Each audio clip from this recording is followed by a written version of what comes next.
Tuhan, inilah Daud, saudara-saudaraku. Dia punya pengalaman dengan Allah luar biasa. Ingat kepada Tuhan. Lalu ayat ke-8 ini, samudra raya berpanggil-panggilan dengan deru air terjunmu. Dalam salinan bahasa Inggris, bunyinya deep calleth unto deep. Artinya yang dalam, samudra yang dalam memanggil samudra yang dalam. Deep calleth unto deep. Yang dalam memanggil yang dalam. Samudra raya yang dalam memanggil samudra raya yang dalam. Kalau saya khotbah pakai otak, akan masuk kepada otak saudara. Kalau saya khotbah dengan kepintaran otak, maka ini hanya akan masuk dalam otak saudara. Kalau saya khotbah dari jiwa saya, dari hati saya, firman Tuhan akan masuk di dalam hati saudara. Deep calleth unto deep. Kedalaman memanggil kepada kedalaman. Saudara akan rasa bedanya kalau mendengar khotbah dari situ. Kenapa ini khotbah hanya sampai di sini? Tidak di sini. Sebab yang khotbah dari sini. Dari kepintaran khotbahnya, dari otaknya, dia tidak menyerah sama Tuhan. Tapi saudara akan rasa lain. Orang yang khotbah dari hati keluar. Dari hatinya itu akan mantap di hati kita. Amin, saudara-saudara. Demikian juga Tuhan. Tuhan berkata, Daud berkata, samudra raya berpanggil-panggilan dengan deru air terjunmu. Deep calleth unto deep. Kedalamannya Tuhan hanya dimengerti oleh kedalamannya hati kita. Justru roh kita yang akan mengerti apa maksud kedalamannya Tuhan. Itu sebabnya saudaraku Yesus pernah mengajar kepada Petrus, labuhkanlah pukatmu di tempat yang dalam. Ayat yang lain dalam Mazmur berkata, di tempat yang dalam engkau melihat ciptaan Allah yang besar-besar. Saudara-saudaraku, kalau saudara hanya di tempat yang cetek, ikut Yesus hanya di pantai, ya saudara hanya di pantai, ikannya terik. Hanya di pantai, saudara-saudaraku, saudara lihat ada kumang, saudara lihat hanya pasir-pasir. Saudara lihat orang main di pantai, saudara hanya mandi-mandi di pantai. Saudara tidak akan mengalami, tidak akan melihat, saudaraku, ciptaan Allah yang besar. Tetapi deep calleth unto deep, yang dalam memanggil kepada yang dalam. Ayat 9. Tuhan memerintahkan kasih setianya pada siang hari. Dan pada malam hari aku menyanyikan nyanyian. Satu doa kepada Allah kehidupanku. Saudara, take and give. Take and give. Saudara dapat pada siang hari berkat Tuhan. Kasih setianya pada siang hari. Pemeliharaannya. Coba dong waktu malam mau tidur. Kasih dong hormat sama Tuhan. Bilang terima kasih. Terima kasih Tuhan sepanjang hari ini Tuhan sudah pimpin. Kami selamat. Tidak kurang satu apa. Pernah ada satu ibu bersaksi begini. Saudara-saudaraku, kita berdoa untuk pendeta Awon Datu. Dia puluhan kali, ratusan kali pulang pergi Cianjur, Jakarta, Cianjur, Jakarta, Cianjur, Jakarta. Dan dia belum celaka. Maksudnya baik tapi salah ngomong. Kalau belum celaka kan bakal celaka. Lalu waktu saya khotbah saya bilang, tidak, saya tidak akan celaka kalau Tuhan melindungi saya. Sebab dikatakan di sana, Tuhan memerintahkan kasih setianya pada siang hari. Ya. Dan pada malam hari, bukan dia sekarang. Aku menyanyikan nyanyian, satu doa kepada Allah kehidupanku. Pada waktu anak saya sakit itu, ibu saya dia nyanyi sampai subuh. Di atas tempat tidur dia nyanyi memuji kepada Tuhan. Saya membaca Alkitab. Istri saya berdoa sampai pagi. Dan ketika saya dilihat di rumah sakit, bakal anak saya pulang tanggal 13. Nah itu tanggal 13 bukan sial, untung. Saya lihat, aduh, saya punya air mata menetes. Dia tersenyum, ya. Dia tersenyum, anak saya sudah berdiri tersenyum. Aduh, saya bilang terima kasih Tuhan. Terima kasih sama Yesus. Harus ada tahu terima kasih. Take and give. Siang dia pelihara kita. Dagangan kita diberkati. Semua diberkati. Semua diberkati. Malam kita nyanyikan nyanyian. Ya, kalau saudara waktu mau berdoa nggak tahu mau konsentrasi apa, mau berdoa tuh rasanya ya ngelantur ya saudaraku, mata perem tapi kelihatan tuh, kelihatan percobaan, kelihatan jalan-jalan ke sana, jalan-jalan ke sana. Dulu om saya sembayang saudara-saudara, haleluya, haleluya, ketika haleluya ketawa, haleluya ketawa. Sebab di seberang gereja ada lenong, seperti lenong itu ada sandiwara. Sandiwara itu pakai loudspeaker, saudaraku, lucu-lucu. Jadi ketika dia haleluya pujian, dia ketawa sendiri, haleluya, haleluya. Ya, terganggu konsentrasinya. Saya mau kasih tahu satu cara ketika saudara belum terkonsentrasi untuk berdoa, nyanyi. Ya. Nyanyi juga banyak kali suka ngelantur. Ya. Nyanyi juga suka ngelantur. Saya punya kenalan di Sulawesi Utara, saya sudah pernah katakan jam 3:30 pagi itu semua bedstone, pengerja pendeta bedstone. Karena dia ngantuk pagi kali. Dia doa, dia nyanyi, salah nyanyi. Nona manis siapa yang punya. Dan ini serius dia nyanyinya. Serius. Nona manis siapa yang punya. Jadi pengerja-pengerja tidak ada yang menyanyi. Habis amin pagi-pagi di meja makan dia tanya sama pengerjanya, kenapa kamu semua tidur tadi bedstone? Hanya om sendiri yang nyanyi. Lalu pengerja berkata, kami tidak tidur om, tapi om salah nyanyi. Apa yang salah? Om nyanyi itu lagu Nona Manis siapa yang punya. Karena dia pendeta, nggak pernah salah saudara. Kalau pendeta ada alasan aja. Nggak salah katanya. Nona Manis Yesus yang punya katanya. Jadi saudara-saudara kadang-kadang kita ngelantur, kadang-kadang juga tidak terkonsentrasi. Itu sebabnya kita harus terkonsentrasi kepada Tuhan. Ya, puji Tuhan. Kita harus tahu bahwa itu adalah hadirat Allah. Ayat 10. Aku berkata kepada Allah gunung batuku, mengapa engkau melupakan aku? Mengapa aku harus hidup berkabung di bawah impitan musuh? Saya tahu ini juga menjadi kadang-kadang pertanyaan kita. Kok kita udah ke gereja, kita udah rajin, kok percobaan yang kita alami? Kok saya udah ikut Tuhan kok begini? Ada satu guru sekolah minggu. Kok saya udah ngajar sekolah minggu, kenapa ya anak saya jadi sakit? Saya udah rajin kok kenapa masih ada percobaan begini? Dia lupa bahwa dia main tenis lebih rajin dari ngajar guru sekolah minggu. Ngajar cuma sejam, main tenis tuh bisa 4-5 jam seminggu. Kok saya udah begini aja, kenapa? Waduh, rasanya dia benar, Tuhan tuh salah. Sama dengan Daud. Daud juga pernah lemah. Daud berkata kepada Allah, mengapa engkau melupakan aku? Padahal Allah itu gunung batuku, tempat perlindungan. Kenapa engkau melupakan aku? Mengapa aku harus hidup berkabung di bawah himpitan musuh? Tadi ada satu bapak, waktu saya masuk sini, dia cerita bagaimana Tuhan memberkati dia sudah bisa beli rumah. Puji Tuhan, haleluya. Tetapi beberapa waktu yang lalu ketika dia rasanya berat, ada tekanan. Rasanya kok kenapa percobaan ini datang terus? Ayat 11, seperti tikaman maut ke dalam tulangku. Lawanku mencela aku sambil berkata kepadaku sepanjang hari, di mana Allahmu? Ini diulangi dari ayat keempat. Air mataku menjadi makananku siang dan malam, karena sepanjang hari orang berkata kepadaku, di mana Allahmu? Ada kalanya nanti orang dunia akan mengolok orang Kristen. Lu Kristen, Allah lu besar hebat, kenapa lu begini? Lu Kristen, Allah lu kaya, kenapa lu begini? Lu Kristen anak Tuhan, katanya begini-begini, kenapa lu begini sakit? Lu Kristen. Nah, ini sepanjang hari. Sepanjang hari. Saudara-saudaraku, transistor berjalan sudah ada sejak dulu. Dari dulu sudah ada transistor berjalan. Ya coba. Udah sampai di sini. Sana. Warta berita, dunia dalam berita. TVRI belum siarkan udah pada tahu semua. Ada peribahasa bilang begini. Jikalau engkau berjasa, maka sukar mencari seorang pun yang mau mengatakan jasa-jasamu. Tetapi jikalau engkau bersalah, akan ada sukarelawan-sukarelawan yang akan menceritakan kesalahanmu ke mana-mana tempat. Betul apa betul? Betul.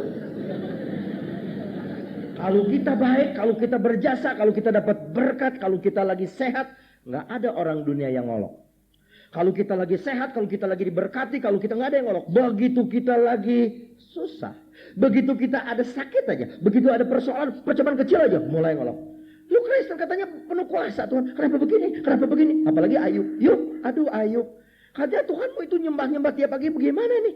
Bisulan begini. Saudara-saudara ya. Inilah manusia. Dia tidak mempunyai timbangan yang benar. Kalau saudara hitung berkat Tuhan sama apa yang Tuhan izinkan kita alami persoalan, jauh. Aduh, segala sesuatu yang Tuhan kasih menjadi berkat itu jauh tidak bisa dikatakan. Saya kasih bukti. Di dalam Roma pasal yang ke-8. Roma pasal yang ke-8, saudara-saudara, puji Tuhan. Roma pasal yang ke-8, kita membaca ada satu ayat, yaitu ayat ke-18. Roma 8 ayat 18.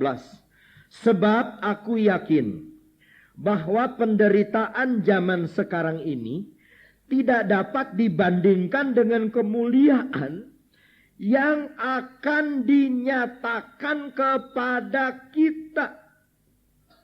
Ya, kesusahan kita sekarang nih yang kita alami itu gak bisa dibanding dong dengan kemuliaan yang Tuhan akan berikan. Satu ayat lagi, Ibrani 11. Ibrani pasal 11 kita melihat pengakuan dari penulis Ibrani. Pengakuan dari Musa. Ibrani 11 ayat yang ke-24 mulai. Karena iman maka Musa setelah dewasa menolak disebut anak putri Firaun. Karena ia lebih suka menderita sengsara dengan umat Allah daripada untuk sementara menikmati kesenangan dari dosa. Ia menganggap penghinaan karena Kristus sebagai kekayaan yang lebih besar daripada semua harta Mesir, sebab pandangannya ia arahkan kepada upah. Jadi saudara-saudaraku, dalam pertandingan, dalam segala sesuatu ada hadiah, ada pahala. Tapi orang tidak dapat hadiah, dapat pahala enak-enak saja. Saya teruskan khotbah minggu lalu. Orang harus berjuang, orang harus meregang, orang harus mengejar, harus menekan dirinya, saudara-saudaraku, sampai dia mendapatkan upah itu. Mari kita kembali kepada Mazmur 42 tadi untuk melihat ayat-ayat yang terakhir. Mazmur 42 ayat 12. Mengapa engkau tertekan, hei jiwaku, dan mengapa engkau gelisah di dalam diriku? Berharaplah kepada Allah, sebab aku bersyukur lagi kepadanya, penolongku dan Allahku. Tahun 69, saya tuh waktu masih di sekolah Alkitab, disuruh praktek khotbah di gereja di Malang. Kami dikirim ke gereja, disuruh praktek khotbah. Lagu-lagu zaman dulu itu lagu-lagu yang tidak seperti sekarang. Sekarang tuh lagu-lagunya kata-katanya banyak, iramanya jadi meliuk-liuk, saudara-saudaraku ya. Kalau lagu zaman dulu tuh lempeng-lempeng aja, kata-katanya nggak berapa panjang, lempeng dibulak-balik, akhirnya habis. Ini nyanyiannya bunyi begini nih pendeta nih, sampai sekarang saya nggak lupa. Harap saja pada Tuhan, harap saja pada Tuhan, biar susah dan sengsara, harap saja selamanya. Gitu pendek tuh kan, dibulak-balik. Harap saja pada Tuhan. Waktu itu saya nyanyi itu nggak ngerti, belum ngalamin. Wah, tepuk tangan. Harap saja pada Tuhan. Wah, masih semangat umur 19 tahun. Biar susah dan sengsara, harap saja selamanya, harap Tuhan selamanya. Begitu saya ngalami persoalan, susah, harap sama Tuhan tuh susah. Harap sama Tuhan tuh susah. Kita seringkali harap apa yang kelihatan mata. Apalagi kalau mertua kaya. Kelihatan tuh harapannya sama mertua dulu. Apalagi kalau orang tua kaya, kelihatannya harapan tuh orang tua dulu. Apalagi kalau kita kenal saudara-saudaraku, sama satu pejabat, kita harap sama pejabat, padahal kita harus harap sama Tuhan. Hari Minggu malam, kami harus menghadap kepada Sekda di Cianjur, ke rumahnya langsung, Yayasan Kabar Baik Pengurus, sebab dia harus paraf surat permohonan. Kami sudah ada kegelisahan bagaimana. Tapi mari kita harap sama Tuhan. Mari kita harap sama Tuhan. Harap sama Tuhan, kita datangi sekdanya nggak ada. Disuruh datang hari Senin malam. Karena saya harus ke Jakarta, ada kebaktian. Jadi keempat pengurus yang lain itu mendatangi sekda ini. Tadi pagi saya dapat laporannya. Aduh Koyoyo, itu sekda temen sama Koyoyo. Waktu dulu masih main band, teman dia tanyain, mana katanya Yohanes? Dia tanyain, baik sekali. Itu surat udah diparaf katanya. Saudara lihat. Kalau kita harap sama manusia, kita udah bisik-bisik. Wah bagaimana ya? Nanti dia mempersulit atau gini. Tapi kita harap sama Tuhan. Tahu-tahu orang itu kenal. Orang itu kawan sekolah. Orang itu satu lifting. Ya. Dia jadi SH, sarjana hukum. Dia jadi sekolah sospol. Saya sekolah SH, suruhan hua, yaitu suruhan Tuhan. Jadi saudara-saudaraku kami lain, tapi jadi stafnya ada satu staf pakai kumis waktu minggu malam. Besok saja Bapak datang, saya lihat ini orang. Besok terus pakai bahasa Sunda, enjing wae, saya nama enjing wae. Jantan tiasa pendak sarang pasekda. Kumisnya gede. Dari begini saudara-saudara, akhirnya dia ngomong begini. Enjing wae ka pasekda. Saya lihat nih orang. Saya bilang, apa saya nggak salah nih? Saya pernah ketemu sama Bapak nih di mana ya? Dia bilang, iya saya juga lagi lihat Pak Pendeta ini di mana ya? Coba. Yohanes bukan? Saya bilang iya. Arfan ya? Iya Arfan. Ketawa, nggak ada lagi keluar air teh, saudara-saudaraku. Jadi kita harus harap sama Tuhan. Kita harap kepada Tuhan. Jangan harap manusia. Jangan harap orang tua. Jangan harap mertua. Jangan harap orang kaya. Jangan harap kepada kekuatan. Jangan harap kepada kedudukan. Harap sama Tuhan. Engkau tidak akan dikecewakan. Haleluya. Siapa yang percaya kepada Yesus, dia tidak akan gelisah. Dia tidak akan terburu-buru. Dia akan dibela oleh Tuhan. Haleluya, puji Tuhan. Ayat yang terakhir kita baca Roma pasal 10. Selalu saudara senang kalau sudah sampai kepada ayat yang terakhir. Saya juga senang sebab langsung lekas pulang. Kita berdiri bersama-sama. Kita akan berdoa setelah pembacaan ini. Roma pasal 10. Haleluya. Ayat yang ke-11. Roma 10 ayat yang ke-11. Ayat yang ke-11 kita baca bersama-sama. 1, 2, 3. Karena kitab suci berkata, barang siapa yang percaya kepada dia tidak akan dipermalukan. Saudara percaya? Haleluya, kita tundukkan kepala, kita masuk dalam doa. Dia terlebih besar. Dia terlebih besar. Haleluya. Dia terlebih besar. Dia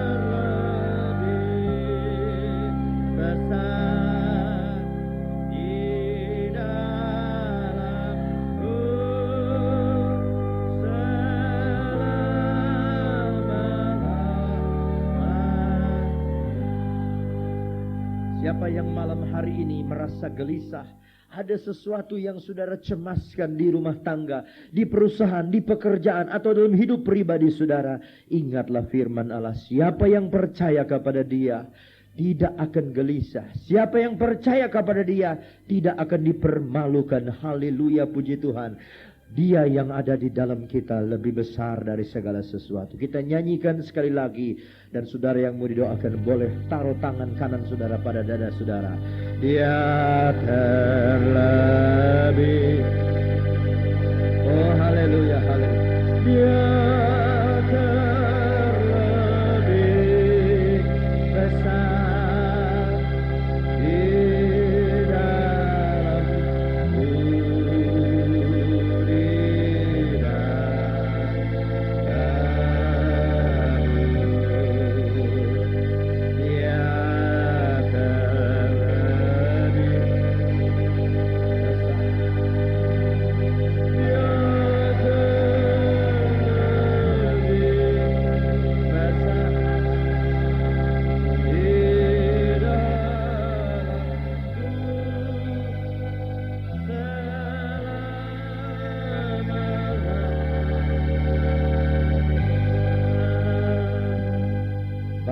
kami di dalam sorga, Bapa kami di dalam nama Tuhan Yesus Kristus, kami sudah mendengar firman-Mu. Tuhan sungguh hidup, bahwa di dalam firman-Mu kami selalu mendapat jawaban dari segala keperluan-keperluan kami. Kami akui bahwa kadang-kadang kami merasa gelisah, kadang-kadang kami merasa cemas dengan apa yang ada di hadapan kami, dengan apa yang kami alami, dengan apa yang ada di sekitar kami, sampai kami bertemu dengan firman-Mu, sampai kami membaca perjanjian-Mu. Engkau berkali-kali mengajar kami supaya kami tidak cemas, supaya kami tidak gelisah, karena Engkau yang ada di dalam kami jauh lebih besar dari segala sesuatu yang melanda kami. Oh Tuhan, berapa banyak saudara-saudara kami yang hadir pada malam hari ini, yang memiliki kegelisahan, yang sedang menghadapi kecemasan, entah itu urusan kantor, urusan rumah tangga, urusan usaha mata pencaharian, urusan hubungan pribadi dengan pribadi. Tuhan, kami tidak tahu, tetapi Engkau melihat tangan-tangan yang diletakkan pada dada mereka. Tuhan, kami mengakui kadang-kadang kegelisahan itu seperti satu titik yang kecil tersembunyi di dalam hati kami. Tuhan, dan walaupun kecil, kami tahu kegelisahan itu selalu mengganggu kami, menghantui kami. Tapi malam hari ini kami berdoa. Kami berdoa di dalam nama Tuhan Yesus Kristus. Kami mau haus kepadamu. Kami mau rindu kepadamu seperti rusa rindu akan mata air. Seperti rusa rindu akan air yang jernih. Demi nama Yesus, haleluya. Kami mau bereaksi jikalau ada tekanan-tekanan percobaan.